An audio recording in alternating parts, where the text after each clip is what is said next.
ದಾಖಲಿಸ್ಕೊಂಡಿದ್ದೀವಿ. ಇನ್ವೆಸ್ಟಿಗೇಷನ್ನ ಮುಂದುವರಿಸಿದ್ದೀವಿ. ಸದ್ಯಕ್ಕೆ ಏನು ಗಾಯಾಳು ಇದ್ದಾರೆ ಅವರು ಒಂದು ಖಾಸಗಿ ಆಸ್ಪತ್ರೆಯಲ್ಲಿ ಚಿಕಿತ್ಸೆ ಪಡೆಯುತ್ತಿದ್ದಾರೆ. ಫರ್ದರ್ ಅವಳ ಹೇಳಿಕೆಯನ್ನು ತಗೊಂಡಿದ್ದೀವಿ. ಮುಂದಕ್ಕೆ ತನಿಖೆಯನ್ನು ನಾವು ಆದಷ್ಟು ಬೇಗ ಪೂರ್ಣಗೊಳಿಸ್ತೇವೆ ನಂಬಿಕೆಯಲ್ಲಿದ್ದೀವಿ. ಸದ್ಯಕ್ಕೆ ಇಲ್ಲಿ ತನಕ ದೊರಕಿರೋ ಮಾಹಿತಿಯಲ್ಲಿ ಒಂದು ಗನ್ನನ್ನು ಯೂಸ್ ಮಾಡಿದ್ದಾರೆ. ಅದನ್ನು ಏನು ಯೂಸ್ ಮಾಡಿದ್ದಾರೆ ಗನ್ನನ್ನು ಅದರ ಮೇರೆಗೆ ನಾವು ತನಿಖೆಯನ್ನು ಮುಂದುವರಿಸಿದ್ದೀವಿ. ಜೊತೆಗೆ ಇನ್ನೂ ಯಾರ್ಯಾರು ಇದಕ್ಕೆ ಸಂಬಂಧಿತವಾಗಿ ಏನು ವಿಕ್ಟಿಮ್ಮು ಹೇಳಿಕೆಯಲ್ಲಿ ಅವರು ಕೊಟ್ಟಿದ್ದಾರೆ, ಅವ್ರಿಗೆ ಏನು ಅನುಮಾನ ಇದೆ ಅಂತ ಅವ್ರನ್ನೆಲ್ಲನೂ ನಾವು ಸಂಪರ್ಕಿಸಿ ಇನ್ನೂ ಹೆಚ್ಚಿನ ಮಾಹಿತಿಯನ್ನು ನಾವು ಕಲೆ ಹಾಕೋಕ್ಕೆ ಪ್ರಯತ್ನ ಪಡ್ತೀವಿ. ಸರ್, ಈಗ ಯಾರ ಮೇಲೆ ಅಟ್ಯಾಕ್ ಆಗಿದೆ, ಆತನ ಹಿನ್ನೆಲೆ ಏನು, ಎಲ್ಲಿ ಅಟ್ಯಾಕ್ ಆಗಿರೋದು, ಎಷ್ಟೊತ್ತಲ್ಲಿ ಅಟ್ಯಾಕ್ ಆಗಿರೋದು ಸರ್, ಎಲ್ಲಿಗೆ ಹೋಗ್ತಾ ಇದ್ರು? ನಿನ್ನೆ ರಾತ್ರಿ ನಿಮಗೆ ಗೊತ್ತಿದೆ, ತಡರಾತ್ರಿ 12 ಗಂಟೆಯಿಂದ 1 ಗಂಟೆವರೆಗೂ ಅವರೇನು ಬಿಡದಿಯಿಂದ ಬೆಂಗಳೂರಿಗೆ ಹೋಗಬೇಕಾಗಿರುತ್ತೆ. ಅಂಥ ಸಂದರ್ಭದಲ್ಲಿ ಅವರ ಮನೆಯ ಹೊರವಲಯದಲ್ಲಿ ಕಾಂಪೌಂಡಿನ ಆಚೆ ಈ ಒಂದು ಘಟನೆ ನಡೆದಿದೆ. ಇನ್ನೂ ಹೆಚ್ಚಿನ ಮಾಹಿತಿಯನ್ನು ಅವರು ಚಿಕಿತ್ಸೆ ಪಡೆಯುತ್ತಿರೋದ್ರಿಂದ ಅವರು ಒಂದು ಸತಿ ಡಿಸ್ಚಾರ್ಜ್ ಆಗಿದ್ದ ಕೂಡಲೇ ಅವರಿಂದ ಹೆಚ್ಚಿನ ಮಾಹಿತಿಯನ್ನು ತೆಗೆದುಕೊಳ್ತೀವಿ.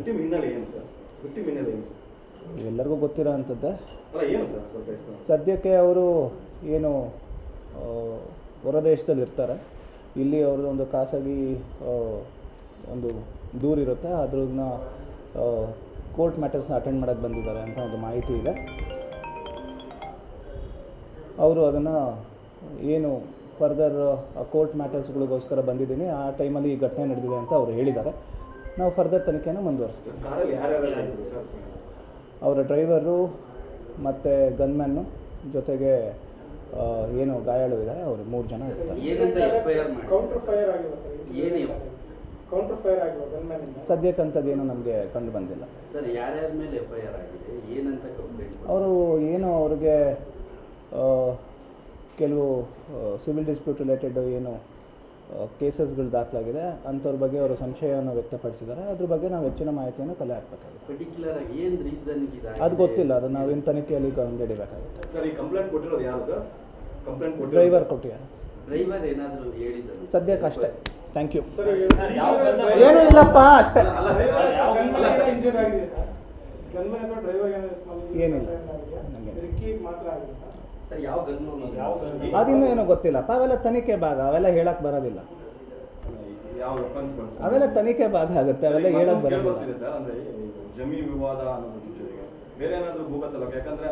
ಅದು ನಮಗೆ ಗೊತ್ತಿಲ್ಲ, ಅದು ನಿಮ್ಗೆ ಗೊತ್ತಿರಬೇಕಾಗುತ್ತೆ ಅಷ್ಟೇ. ನಮಗಂತೂ ಸದ್ಯಕ್ಕೆ ಕಂಡು ಬಂದಿಲ್ಲ. ಸದ್ಯಕ್ಕೆ ಬಂದಿಲ್ಲ, ನಮಗೆ ಯಾವುದೋ ಆ ರೀತಿ ಮಾಹಿತಿ ಇಲ್ಲ. ಅವರು ಮಲ್ಟಿಪಲ್ ಇದೆ ಅಂತ ಹೇಳಿದ್ದಾರೆ, ಅದನ್ನೆಲ್ಲ ಚೆಕ್ ಮಾಡಬೇಕಾಗುತ್ತೆ.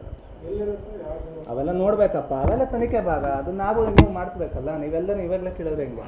Thank you.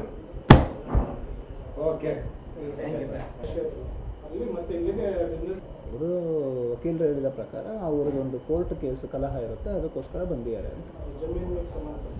ಅದಿನ್ನೂ ನೋಡಬೇಕು, ಎಲ್ಲ ಅವ್ರಿನ್ನೂ ಡೀಟೇಲ್ಸ್ ಕೊಡಬೇಕಾಗತ್ತೆ. ಅವರಿನ್ನೂ ಇವಾಗ ತಾನೇ ಅವರೊಂದು ಆಪ್ರೇಷನ್ಗೆ ಒಳಗಾಗಿದ್ದಾರೆ. ಸೊ ನೋಡಬೇಕು, ಅವ್ರಿಗೆ ಯಾವಾಗ ಡಾಕ್ಟರು ಫಿಟ್ ಫಾರ್ ಹೇಳಿಕೆ ಅಂತ ಹೇಳ್ತಾರೆ, ಆವಾಗ ನಮ್ಗೆ ಇನ್ನೂ ತನಿಖೆಗೆ ಸಹಾಯ ಆಗುತ್ತೆ. ಇಲ್ಲ, ಇನ್ನೂ ಯಾರನ್ನೂ ತೊಗೊಂಡಿಲ್ಲ. ಇಲ್ಲ, ಅವ್ರನ್ನೆಲ್ಲ ನಾವೇನು ಕಸ್ಟಡಿಗೆಲ್ಲ ತೊಗೊಂಡಿಲ್ಲ. ನಾವು ಸದ್ಯಕ್ಕೆ ಪ್ರಾಥಮಿಕ ಮಾಹಿತಿ ಕಲೆ ಹಾಕ್ತಿದ್ದೀವಿ. ಎಲ್ಲರನ್ನೂ ನಾವು ವಿಚಾರಣೆಗೆ ಒಳಪಡಿಸ್ತಿದ್ದೀವಿ. ಅವ್ರದ್ದು ವರ್ಷನ್ ಇದೆ, ಅವ್ರ ಸ್ಟೇಟ್ಮೆಂಟ್ಸ್ ಇದೆ, ಅವೆಲ್ಲ ನಾವು ಹೇಳಿಕೆಯನ್ನು ಪಡ್ಕೊತಿದ್ದೀವಿ. ಸರ್, ಆ ಇನ್ಸಿಡೆಂಟ್ ಆದ ನಂತರ ಸರ್ ಹಾಸ್ಪಿಟಲ್ಗೆ ಹೋಗೋ ವ್ಯಕ್ತಿ ಹೋಗಿದ್ದ, ಆಮೇಲೆ ಅವ್ರನ್ನೂ ಕೂಡ ಅವಶ್ಯಕತೆ ತೊಗೊಂಡಿದ್ದೀರಾ ಸರ್? ಏನಾಗಿದೆ ಸರ್? ಅವ್ರ ಜೊತೆಗೆ ಅವ್ರ ಸ್ನೇಹಿತರು ಯಾರ್ಯಾರು ಇದ್ದಾರೋ ಅವ್ರನ್ನೆಲ್ಲರನ್ನೂ ವಿಚಾರ ಮಾಡ್ತಿದ್ದೀವಿ. ಅವ್ರಿಗೇನಾದರೂ ಎಕ್ಸ್ಟ್ರಾ ಅಧಿಕ ಮಾಹಿತಿ ಏನಾದರೂ ಇದ್ದರೆ ನಮಗೆ ನೀಡಿ ಅಂತ ಅಷ್ಟೇ. ಯಾರನ್ನೂ ವಶಕ್ಕೆ ಪಡೆದಿಲ್ಲ. ಅಧಿಕೃತ ಹೇಳಿಕೆ ದಾಖಲಿಸ್ಕೊಂಡಿದ್ದೀವಿ. ಇನ್ವೆಸ್ಟಿಗೇಷನ್ನ ಮುಂದುವರಿಸಿದ್ದೀವಿ. ಸದ್ಯಕ್ಕೆ ಏನು ಗಾಯಾಳು ಇದ್ದಾರೆ ಅವರು ಒಂದು ಖಾಸಗಿ ಆಸ್ಪತ್ರೆಯಲ್ಲಿ ಚಿಕಿತ್ಸೆ ಪಡೆಯುತ್ತಿದ್ದಾರೆ. ಫರ್ದರ್ ಅವಳ ಹೇಳಿಕೆಯನ್ನು ತಗೊಂಡಿದ್ದೀವಿ. ಮುಂದಕ್ಕೆ ತನಿಖೆಯನ್ನು ನಾವು ಆದಷ್ಟು ಬೇಗ ಪೂರ್ಣಗೊಳಿಸ್ತೇವೆ ನಂಬಿಕೆಯಲ್ಲಿದ್ದೀವಿ. ಸದ್ಯಕ್ಕೆ ಇಲ್ಲಿ ತನಕ ದೊರಕಿರೋ ಮಾಹಿತಿಯಲ್ಲಿ ಒಂದು ಗನ್ನನ್ನು ಯೂಸ್ ಮಾಡಿದ್ದಾರೆ. ಅದನ್ನು ಏನು ಯೂಸ್ ಮಾಡಿದ್ದಾರೆ ಗನ್ನನ್ನು ಅದರ ಮೇರೆಗೆ ನಾವು ತನಿಖೆಯನ್ನು ಮುಂದುವರಿಸಿದ್ದೀವಿ. ಜೊತೆಗೆ ಇನ್ನೂ ಯಾರ್ಯಾರು ಇದಕ್ಕೆ ಸಂಬಂಧಿತವಾಗಿ ಏನು ವಿಕ್ಟಿಮ್ಮು ಹೇಳಿಕೆಯಲ್ಲಿ ಅವರು ಕೊಟ್ಟಿದ್ದಾರೆ, ಅವ್ರಿಗೆ ಏನು ಅನುಮಾನ ಇದೆ ಅಂತ ಅವ್ರನ್ನೆಲ್ಲನೂ ನಾವು ಸಂಪರ್ಕಿಸಿ ಇನ್ನೂ ಹೆಚ್ಚಿನ ಮಾಹಿತಿಯನ್ನು ನಾವು ಕಲೆ ಹಾಕೋಕ್ಕೆ ಪ್ರಯತ್ನ ಪಡ್ತೀವಿ. ಸರ್, ಈಗ ಯಾರ ಮೇಲೆ ಅಟ್ಯಾಕ್ ಆಗಿದೆ, ಆತನ ಹಿನ್ನೆಲೆ ಏನು, ಎಲ್ಲಿ ಅಟ್ಯಾಕ್ ಆಗಿರೋದು, ಎಷ್ಟೊತ್ತಲ್ಲಿ ಅಟ್ಯಾಕ್ ಆಗಿದೆ ಸರ್, ಎಲ್ಲಿಗೆ ಹೋಗ್ತಾ ಇತ್ತು? ನಿನ್ನೆ ರಾತ್ರಿ ನಿಮ್ಗೆ ಗೊತ್ತಿದೆ, ತಡರಾತ್ರಿ 12 ಗಂಟೆಯಿಂದ 1 ಗಂಟೆವರೆಗೂ ಅವರೇನು ಬಿಡದಿಯಿಂದ ಬೆಂಗಳೂರಿಗೆ ಹೋಗಬೇಕಾಗಿರುತ್ತೆ. ಅಂಥ ಸಂದರ್ಭದಲ್ಲಿ ಅವರ ಮನೆಯ ಹೊರವಲಯದಲ್ಲಿ ಕಾಂಪೌಂಡಿನ ಆಚೆ ಈ ಒಂದು ಘಟನೆ ನಡೆದಿದೆ. ಇನ್ನೂ ಹೆಚ್ಚಿನ ಮಾಹಿತಿಯನ್ನು ಅವರು ಚಿಕಿತ್ಸೆ ಪಡೆಯುತ್ತಿರೋದ್ರಿಂದ ಅವರು ಒಂದು ಸತಿ ಡಿಸ್ಚಾರ್ಜ್ ಆಗಿದ್ದ ಕೂಡಲೇ ಅವರಿಂದ ಹೆಚ್ಚಿನ ಮಾಹಿತಿಯನ್ನು ತೆಗೆದುಕೊಳ್ತೀವಿ. ವಿಕ್ಟಿಮ್ ಹಿನ್ನೆಲೆ ಏನು ಸರ್? ವಿಕ್ಟಿಮ್ ಹಿನ್ನೆಲೆ ಏನು? ಎಲ್ಲರಿಗೂ ಗೊತ್ತಿರೋ ಅಂಥದ್ದೇ. ಅಲ್ಲ, ಏನು ಸರ್ ಸ್ವಲ್ಪ ಸದ್ಯಕ್ಕೆ ಅವರು ಏನು ಹೊರದೇಶದಲ್ಲಿ ಇರ್ತಾರೆ, ಇಲ್ಲಿ ಅವ್ರದ್ದು ಒಂದು ಖಾಸಗಿ ಒಂದು ದೂರಿರುತ್ತೆ, ಅದ್ರನ್ನ ಕೋರ್ಟ್ ಮ್ಯಾಟರ್ಸ್ನ ಅಟೆಂಡ್ ಮಾಡೋಕ್ಕೆ ಬಂದಿದ್ದಾರೆ ಅಂತ ಒಂದು ಮಾಹಿತಿ ಇದೆ. ಅವರು ಅದನ್ನು ಏನು ಫರ್ದರ್ ಕೋರ್ಟ್ ಮ್ಯಾಟರ್ಸ್ಗಳಿಗೋಸ್ಕರ ಬಂದಿದ್ದೀನಿ, ಆ ಟೈಮಲ್ಲಿ ಈ ಘಟನೆ ನಡೆದಿದೆ ಅಂತ ಅವರು ಹೇಳಿದ್ದಾರೆ. ನಾವು ಫರ್ದರ್ ತನಿಖೆಯನ್ನು ಮುಂದುವರಿಸ್ತೀವಿ. ಅವರ ಡ್ರೈವರು ಮತ್ತು ಗನ್ಮ್ಯಾನ್ನು ಜೊತೆಗೆ ಏನು ಗಾಯಾಳು ಇದ್ದಾರೆ ಅವರು 3 ಜನ ಇರ್ತಾರೆ. ಸದ್ಯಕ್ಕಂಥದ್ದೇನು ನಮಗೆ ಕಂಡು ಬಂದಿಲ್ಲ ಸರ್. ಯಾರ್ಯಾರ ಮೇಲೆ FIR ಆಗಿದೆ, ಏನಂತ ಕಂಪ್ಲೇಂಟ್? ಅವರು ಏನು ಅವ್ರಿಗೆ ಕೆಲವು ಸಿವಿಲ್ ಡಿಸ್ಪ್ಯೂಟ್ ರಿಲೇಟೆಡ್ ಏನು ಕೇಸಸ್ಗಳು ದಾಖಲಾಗಿದೆ, ಅಂಥವ್ರ ಬಗ್ಗೆ ಅವರು ಸಂಶಯವನ್ನು ವ್ಯಕ್ತಪಡಿಸಿದ್ದಾರೆ. ಅದ್ರ ಬಗ್ಗೆ ನಾವು ಹೆಚ್ಚಿನ ಮಾಹಿತಿಯನ್ನು ಕಲೆ ಹಾಕಬೇಕಾಗುತ್ತೆ. ಪರ್ಟಿಕ್ಯುಲರ್ ಆಗಿ ಏನು ರೀಸನ್ ಇದೆ ಅದು ಗೊತ್ತಿಲ್ಲ, ಅದು ನಾವೇನು ತನಿಖೆಯಲ್ಲಿ ಕಂಡುಹಿಡಿಯಬೇಕಾಗುತ್ತೆ. ಸರ್, ಈ ಕಂಪ್ಲೇಂಟ್ ಕೊಟ್ಟಿರೋದು ಯಾರು ಸರ್? ಕಂಪ್ಲೇಂಟ್ ಡ್ರೈವರ್ ಕೊಟ್ಟಿದ್ದಾರೆ. ಡ್ರೈವರ್ ಏನಾದರೂ ಹೇಳಿದ್ದಾರೆ? ಸದ್ಯಕ್ಕೆ ಅಷ್ಟೇ. Thank you. ಏನೂ ಇಲ್ಲಪ್ಪ, ಅಷ್ಟೇ. ಏನಿಲ್ಲ, ಸರ್, ಯಾವ ಗನ್? ಅದಿನ್ನೂ ಏನೋ ಗೊತ್ತಿಲ್ಲಪ್ಪ, ಅವೆಲ್ಲ ತನಿಖೆ ಭಾಗ, ಅವೆಲ್ಲ ಹೇಳಕ್ಕೆ ಬರೋದಿಲ್ಲ. ಯಾವ ವೆಪನ್ಸ್ ಬಳಸ್ತಾರೆ? ಅವೆಲ್ಲ ತನಿಖೆ ಭಾಗ ಆಗುತ್ತೆ, ಅವೆಲ್ಲ ಹೇಳಕ್ಕೆ ಬರೋದಿಲ್ಲ. ಸರ್, ಅಂದ್ರೆ ಜಮೀನು ವಿವಾದ ಅನ್ನೋದು ಜೊತೆಗೆ ಬೇರೆ ಏನಾದರೂ ಭೂಗತಲ್ಲ, ಯಾಕಂದ್ರೆ ಅವರ ಅದು ನಮಗೆ ಗೊತ್ತಿಲ್ಲ, ಅದು ನಿಮ್ಗೆ ಗೊತ್ತಿರಬೇಕಾಗುತ್ತೆ ಅಷ್ಟೇ. ನಮಗಂತೂ ಸದ್ಯಕ್ಕೆ ಕಂಡು ಬಂದಿಲ್ಲ. ಅಲ್ಲ, ಇರುವಂಥ ಮಾಹಿತಿ ಅನ್ನೋದೇ ಗೊತ್ತಿಲ್ಲ. ಸದ್ಯಕ್ಕೆ ಬಂದಿಲ್ಲ, ನಮಗೆ ಯಾವುದೋ ಆ ರೀತಿ ಮಾಹಿತಿ ಇಲ್ಲ. ಅವರು ಮಲ್ಟಿಪಲ್ ಇದೆ ಅಂತ ಹೇಳಿದ್ದಾರೆ, ಅದನ್ನೆಲ್ಲ ಚೆಕ್ ಮಾಡಬೇಕಾಗುತ್ತೆ. ಅವೆಲ್ಲ ನೋಡಬೇಕಪ್ಪ, ಅವೆಲ್ಲ ತನಿಖೆ ಭಾಗ, ಅದು ನಾವು ಇನ್ನೂ ಮಾಡ್ತಬೇಕಲ್ಲ. ನೀವೆಲ್ಲ ಕೇಳಿದ್ರೆ ಹೆಂಗೆ? Thank you.